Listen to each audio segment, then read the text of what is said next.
What is up, fellow Bulls fans? Welcome to the Bulls on the Run podcast.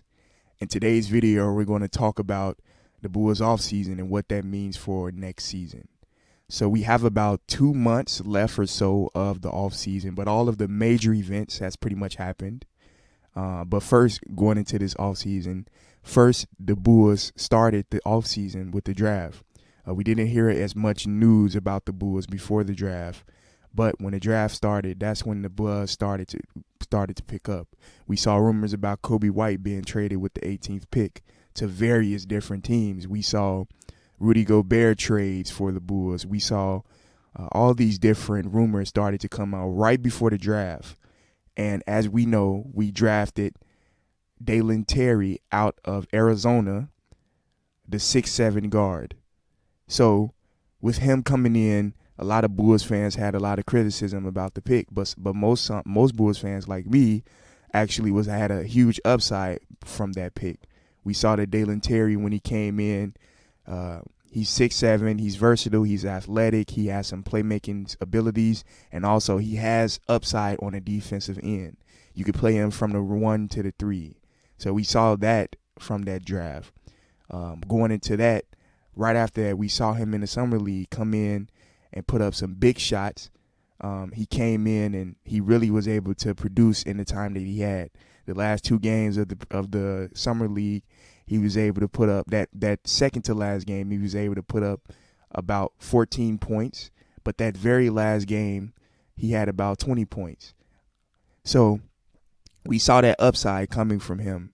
The Bulls finished the summer league off 4-1 actually. But then before that, we saw many during that time, we saw that the Bulls was able to do some pickups. They was able to get some people from free agency. We saw them pick up Andre Drummond, and we saw them re-sign 2 of the key players of the Bulls, which is Derrick Jones Jr. and also Zach LaVine. So they was able to get paid. We brought in 2 vets in Drummond and Dragic. And also we was able to keep Tony Bradley, which is not a big upgrade at that position. But going into this offseason, we had a huge concern about the Bulls rebounding, their size down low, their versatility down low, rebounding, just their offensive and defensive presence going into the offseason, how we can address that. And we saw Drummond, he's a very reliable big. And Dragic, we brought in some more guard depth because we don't know the situation about Lonzo.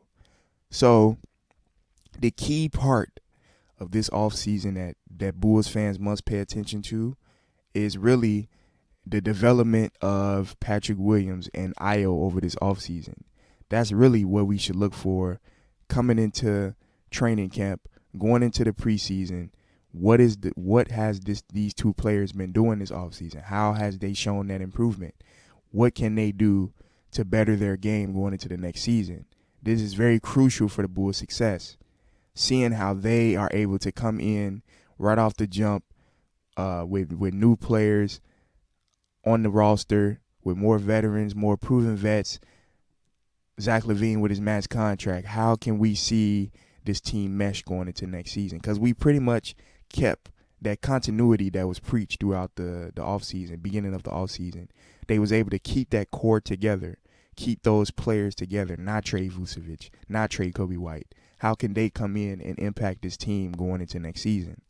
That is very crucial for this team.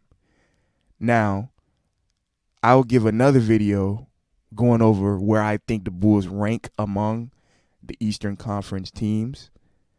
Please stay tuned for that video. Thank you for watching.